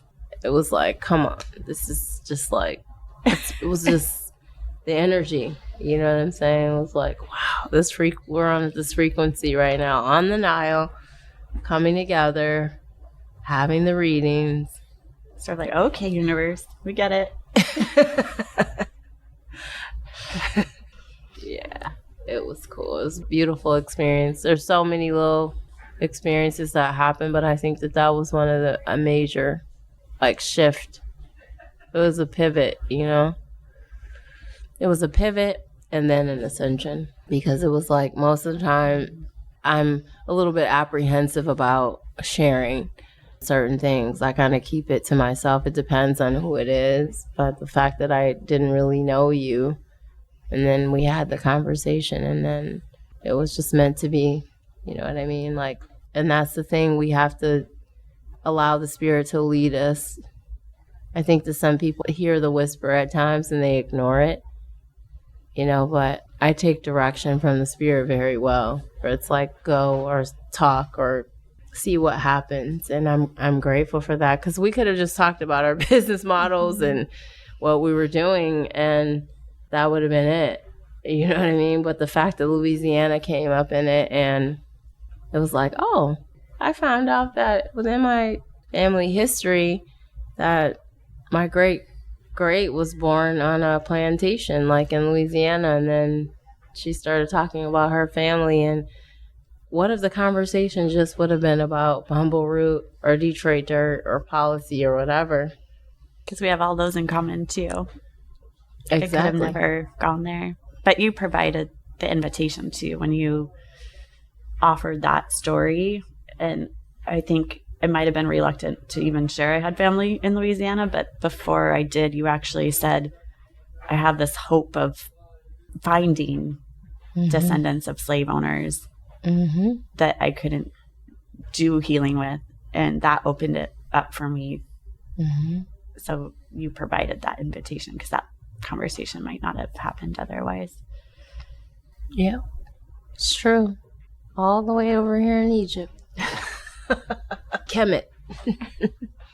Did you hear, I think it was where we were yesterday, there were the men there, and they were saying Kemet. Where? It was in Aswan? We were yesterday. Aswan? This year. Where are we? On the Nile? Where we were docked at that island. Yeah, I the think. Nubian, the dark men. Yeah. Yes. Yeah, that's why I bought a few masks from that area. Yeah, because he was like, this is our face. This is my face. It's like, but these are our faces, because they make a lot of the dark hue people make the distinction. They don't really they don't call it Aswan or whatever. They call it Nubia or Kemet. Because Kemet is the land of the blacks. Yeah. I didn't know that, though. I didn't know they said And I only Kemet knew to what you. they were saying because you had been open to sharing that. Yeah, I did not know that. That's awesome. That word also is a part of their alphabet as well. Oh. Yeah. So maybe it was that. Yeah, because the language is, like you spoke about, the indigenous sharing stories and keeping certain words or terms or sayings or different vibrations. Nubia, some people say, oh, it's about the soil, the black fertile soil, Kemet, and the word chemistry came from that. And others are like, no, that's about the land of the blacks at one time. And I'm just happy that you heard that word come out of their mouth, because that's cool. Because me and Abdel, we were talking about the second trip. Like, the next time I come this way, I want to go more into Sudan and the areas of the Black dynasties. And so I'm glad that they said that, because Pamela bought me a dress and she was like, he was Nubian. And I was like, aw, that was so sweet. And she's like, I immediately thought about you. She's like, I've been borrowing money from you like the whole trip. And I'm like, it doesn't matter that you're borrowing money from me because you give it back. So it's not a big deal. And so she's just like, I bought this dress for you. It was the night of the white party. And she was like, he was Nubian. And so I was like, oh, it was just so thoughtful, and sweet. And Abdel was shocked about the knowledge that I had, and he was just like, he looks at me and Kimberly like, what? His little, he's like, what is going on? He was like, I'm loving this, you know what I mean? Because he's like, he wasn't expecting it, And Abdel has been our Egyptian guide. Yeah. Through this trip, who has been able to beautifully explain history and the stories of the area to us. He was like, you're a Nubian. I was like, I am. When we first got here. And I think he didn't expect the depth of information and knowledge that I had or whatever. And even though we were talking about Neter or the Neteru, and that's nature, because it's part of the Metu Neter is about the hieroglyphs and them making the connections between energy, the soil, Mother Nature. It's all in the glyphs. Like certain symbols are all in there. And he was just like, oh, okay. And I was like, yeah, we need to link up next time around and maybe you can host us. And he was like, oh, there's these bus rides that we need to take into different areas. He's like, you have to see this. And I just think it just bubbled up inside it. Like, he was just like, oh, there's so much more that I can share with you. And I'm like, good, because I read about it. I haven't experienced it. This is just the beginning of the journey. But coming back, I want to explore those areas, because Ethiopians and Sudanese and a lot of during the migration here, Black people, to protect themselves, they started changing their languages, and the way that they speak. They were protecting it, and coming up, different tribes were formed as well. The same group could have had 15 different tribes when they were on the run during invasion. Some stayed and died or whatever, and some stayed and lived, but others began to migrate throughout Africa. And so when you read about a lot of these stories and the connections that they have, this continent is so huge and vast with so many beautiful languages and tribes of people that it's amazing that it all happened in one particular concentrated area. And now look at how huge and vast Africa is, and the people live all over this beautiful continent that speak different languages. And you can take a pattern that you see in the United States or a pattern that's here, like an Ndinkra, and it makes sense here and it makes sense there. And these patterns and languages have traveled throughout history. And I think that's just beautiful. I think it's beautiful. I hope that people will see that the depths of this, of the motherland. You know what I'm saying? I hope they can tap into that for the rest of their lives, like they were here in the physical. And so they get to carry that, like these special moments, the people we met, the energy forever, and change the narrative. Like, go back to their family and friends and say, you know, there were Black kings and queens at one point. I'm really moved that you shared that with me. I'm really just thank you both. Thank you. I was wondering, we're like right on it, I think. What could a new social contract be? There's a lot of talk about reparative culture, reparations. I like the framework of a social contract. What could a social contract look like moving forward to heal? And like you said, you know, it's going to take that healing to really achieve a lot of the goals and get out of our sticky situation that humanity is in right now. What could that look like? I mean, there's so many layers to that. I think one of the first things is for the people who are in dominant systems to start learning and to start being curious and learning about the Black experience, the Indigenous experience. Read the novels by Black authors, the poetry by Indigenous poets, and just start having an appreciation and a love for those cultures, for those people, and take ourselves out of the center of the system that we're upholding. Because if you're not starting from a place of some baseline of appreciation and knowledge and respect, none of the rest of the work is going to matter. And then there's work at all levels. There's the process of the work to make sure that people are included and that all voices are being heard. Because if you have an outcome that's designed to be equitable, but the process to get there wasn't, it's not going to turn out to be equitable. And I really want to hear what Pashon says, because I'm still learning about this, and I'm trying to figure out and understand what are those areas of repair and how do we do that, and what are the rituals around repair and reconciliation, and how do we move forward so that we're creating structures that are equitable, that let people be in their sovereignty, that we're not having othering these other classes, we're not building power on top of other people. How do we do that? What are the examples of that? I think that's what we're trying to do, and that's where we're trying to go, because that's the only way we're going to create a balanced ecosystem, a balanced climate, a balanced society for us to be balanced within ourselves.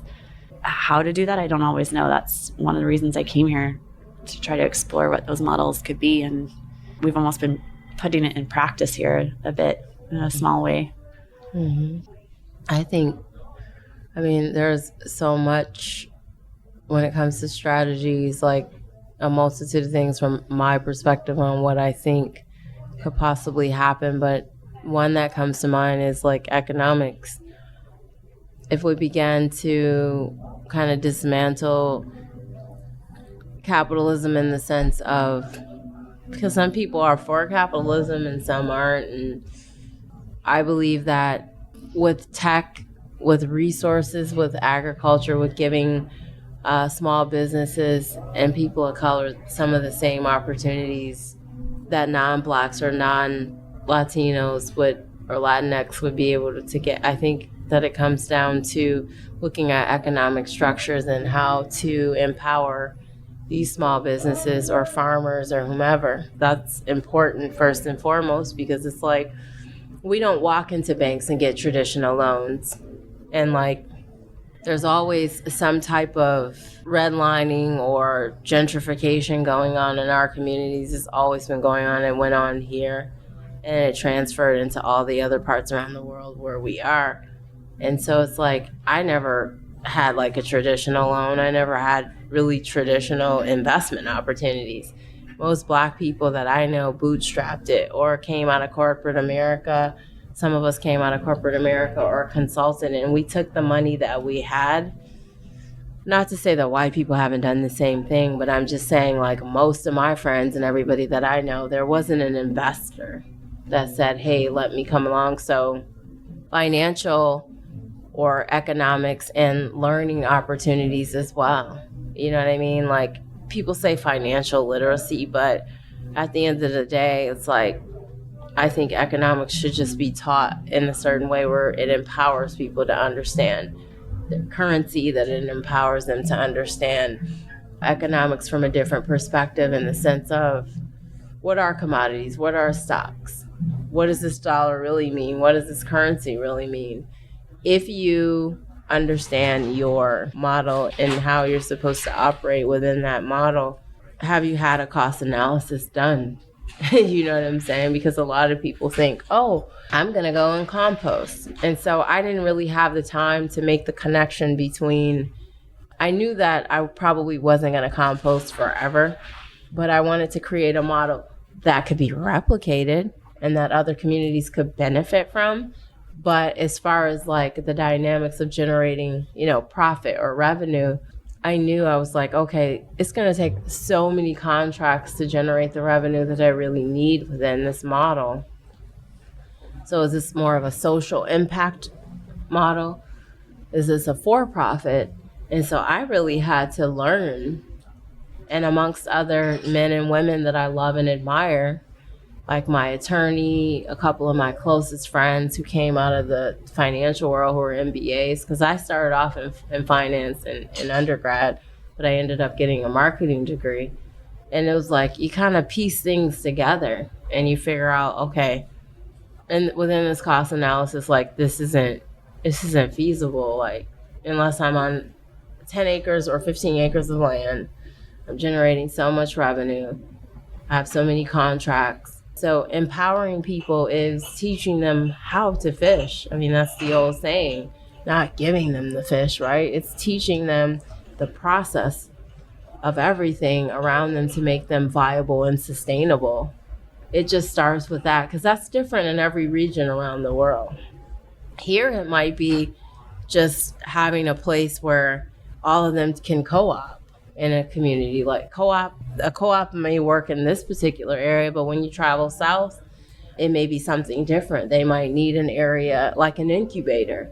You know what I'm saying? So we really have to study the practices of various communities and understand the economics of them. But I just know a lot of my friends, they didn't get the traditional like bank loan until they had enough assets and liquid themselves.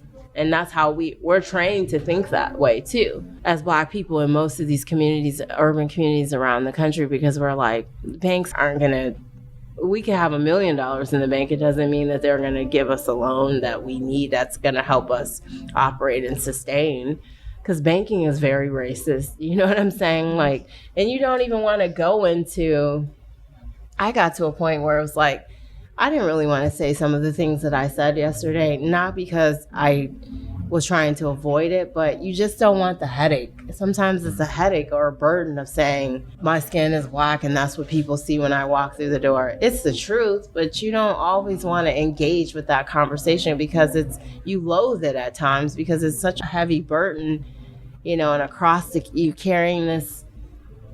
But you know good and damn well, the banks, if we were once slaves in this country, how did we escape that?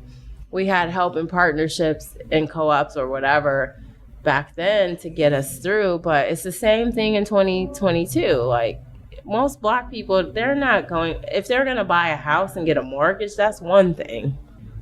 And we, till this day, still have people going in and helping us buy houses. I would never forget, my parents were going to buy a house in this area, some majority white, and we were thinking like, okay, let's get a white person that we're cool with, that we're friends with, and have them, because a couple of them volunteered, like, we'll do it. We'll go in and buy it for you and, give us the money, and then my family, we're like, nah, let's just go to the side of town where there are Black entrepreneurs and Black people who built up Auburn. It's called Auburn Hills, like Auburn Hills in Michigan. But let's go to that area where Black people actually bought their own lots, built their own homes, and work with the people who really want to work with us. So I grew up with this sense of pride, like, I'm not going to convince any white person to work with me or to like me or accept my thoughts or whatever. I'm going to navigate this world and find like-minded people who actually want to help. But the fact that we're still dealing with these economic barriers, it's ridiculous. You even hear about like very wealthy Black people saying they didn't want me in this area. And I'm like, well, I've had discussions with different people, like, why do you want to even be in that area? Just go in the Black area and open up your company there. You know what I mean? Or go somewhere that's diverse. You know what I'm saying? Because education is very important in every aspect of learning and sharing and empowering, sharing information. But we know when it comes to voting districts, the gentrifying, the redistricting, the redlining happens with banks. Like, you build through Black and brown neighborhoods, you don't build them up. You know, all this is still going on. So the data and information to empower people to have an understanding that that's going on, and how do they avoid these antiquated practices, and that giving them the opportunity to do something different and saying, hey, I know this person at this bank, or you can get a grant, or there's an opportunity for you to learn from this process. That's a form of reparations. But I never believed that Black people would get reparations in the United States. Like, it was like, I never even had hopes and dreams that would happen, because it's just not real, a reality to me. We can't even get the systems to be equitable. Right. The way school districts are set up right now, the redlining that happens, the way agricultural lending is done. If we can't even get that right, it's hard to have the imagination. Yeah, that there will be reparations. Yeah, because even when you really start putting things in perspective about how economics, like how it works in a capitalistic sense, or how it works in from a socialistic, as far as social aspect, and you look at what happened in the world, like with wars and fighting, and all the enemies they were dictators, or like bad people because they were communist or they were socialist. And it was like, well, so what's the difference between, like, how do you really break that down? If some people truly wanted that in Cuba, or if somebody really believed in a dictatorship, it doesn't mean that all people have. The problem is when people are subjecting others to that. But people, if they want to live in a socialist society and that be the core nucleus of their culture, that's on them. You know what I mean? Or if somebody wants to be capitalistic, go participate in that. But I don't know. I just think that economics, and you're discriminated in this world based on the have and the have-nots and resources. And one of the most dynamic things that happened for me as a child is growing up in a conservative Republican town that has everything to do with who I am. And most people are like, whoa, how did you feel about going to Christian school your whole life and being around Republicans? And I'm like, I felt fine, because it showed me I had an experience every day of knowing that these are how some of the families who control our city, this is how they think. I was fortunate to play sports and be a popular kid growing up, so I was able to get a glimpse of what they were doing behind closed doors. And so my cousins, who are in their 40s and 50s, when some of them started working for corporate America or working in the plant or whatever their career paths, it was like, well, Pashon, you had experience like dealing with white people. And I'm like, I never really thought about that culturally. They hadn't really, some of them were, and even some people that I know in Detroit, it wasn't until they left for college where they actually engaged with white people or understood their cultures or how they thought. Of course, we were thinking, we know about oppression and slavery and that, but it was a learning curve. You know what I'm saying? Like, people were just like, wow, you know what I mean? Like, this is interesting, as an adult I started off in preschool with maybe 2 or 3 Blacks in our classroom, or just me or whatever, you know what I mean? So I'm glad that it gave me just this broader perspective on how people think and what they do, because the conservatives that I know, it's like they're about money. You know what I'm saying? And it's like, how do we get money? And some of them, they give from their hearts. Don't get me wrong. I know a lot of wealthy conservative people who give. And so I have that dynamic too when people are like, oh, Republicans. And I was like, well, some of the Republicans I know, a couple of them are the only ones who have actually like helped me. You know what I'm saying? So at the end of the day, they might be about money. And I'm not speaking about all of them, but I've seen good and bad with the Democratic Party and the Republican Party. I've seen the good and bad with economics, white, black, yin, yang, positive, negative. You just have to find the like-minded people wherever and get savvy and creative with funding. As a small business owner, it's unfortunate that you can't really walk into Chase or any of the big brand name banks, you know, but the reality is I wasn't able to do that. And I have friends that have way more liquid than I do, and they're still struggling with that. But you read about these white men and other white people who have the assets and the liquid, and they leverage it and they go in, they make, you know, or liquidate, like, oh, I'm going to just sell these stocks. But I can go and sell 1,000 stocks and maybe go get $150,000 from that, but it doesn't mean that they're going to let me use that as collateral. You know what I mean? So we could be talking here forever. So powers and economics and helping people get resources. There could be a podcast just on school districts, just on lending. Yeah. There's so much to dig into in all of it. And I'm always surprised when people don't think that exists anymore. That the whole, we'll just, the whole get bootstraps argument. But when everyone's not starting at the same place and doesn't have the same opportunities and the money spent on education is so disparate, we're not starting from the same place. Right. Yeah. And it's been like that.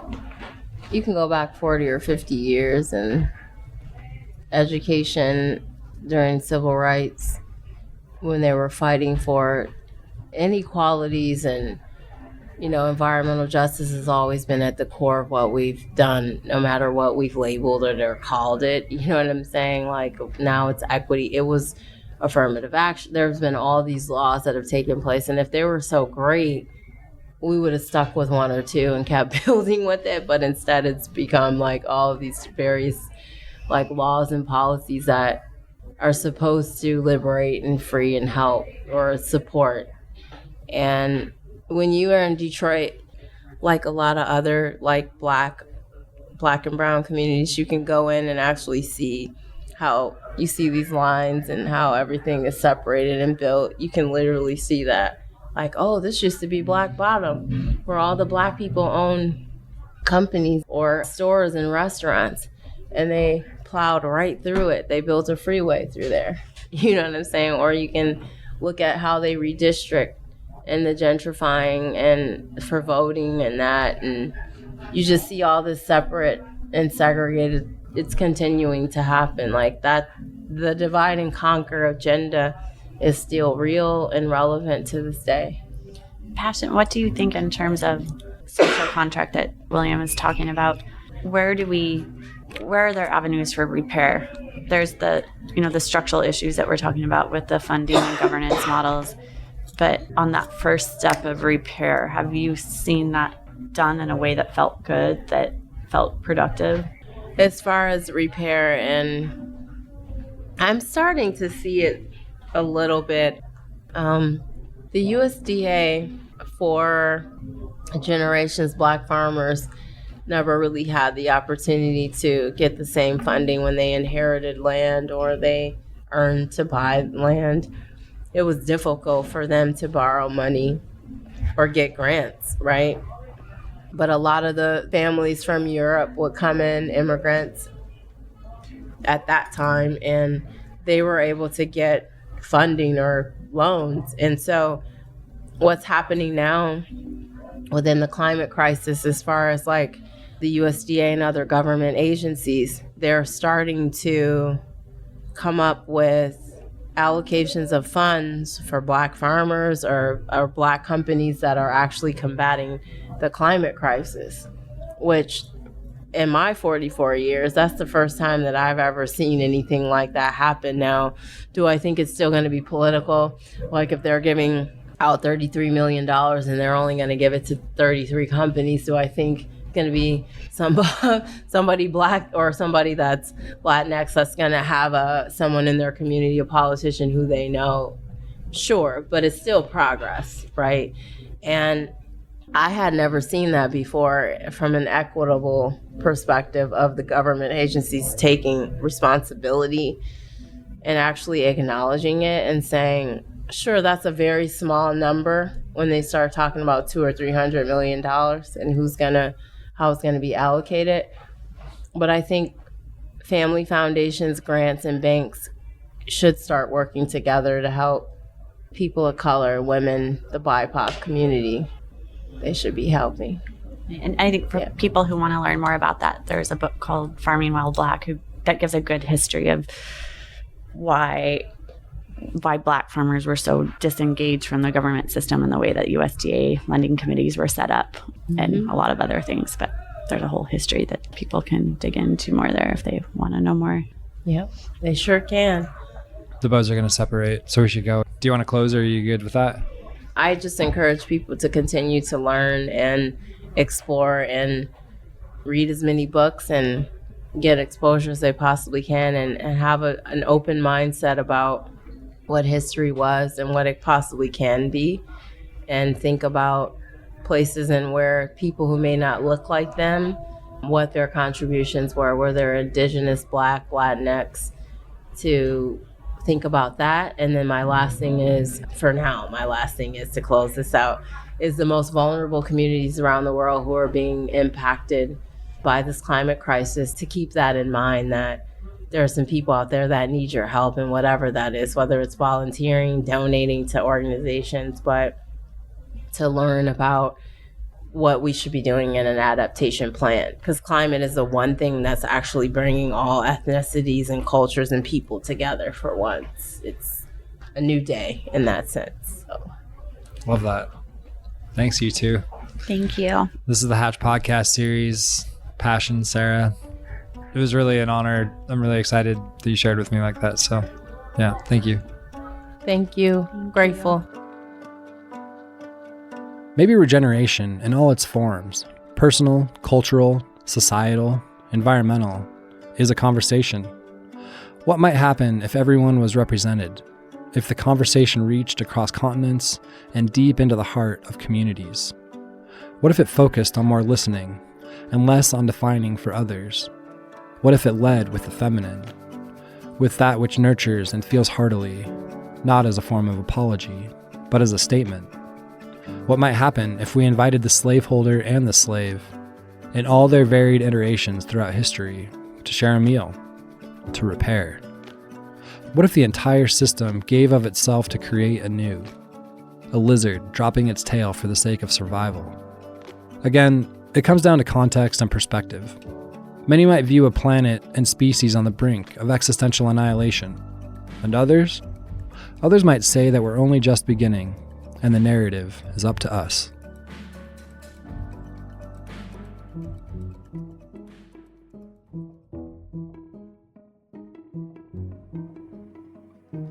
A shout out to our media and production team: Jessica Byerly, Darko Sevilla, Kevin Hilton, Raymond Onsatagi, Sean Mackinson, and Mark Groner. A special thanks to Yara Craner, Anya Bulis, Jared Silverman, Pete Strom, Eitan Shapira, and Rachel Hicks. With so much gratitude to the Hatch supporters, Steelcase, the Kauffman Foundation, the Gwydion Fund, Envision Equality, the Hatch volunteers, board of directors, Hatch guardians, and the community who help make this work and mission possible. To learn more about Hatch, visit hatchexperience.org. Building community could not happen without food. And with that, I'd like to thank Whistle Pig Korean, Red Tractor Pizza, and Zocalo Coffee House. Do you have an issue that's riddled by gridlock in your community? Shoot me an email at tate@iaminterchange.org. That's tate@iaminterchange.org. Remember, Share airtime and don't ruin dinner.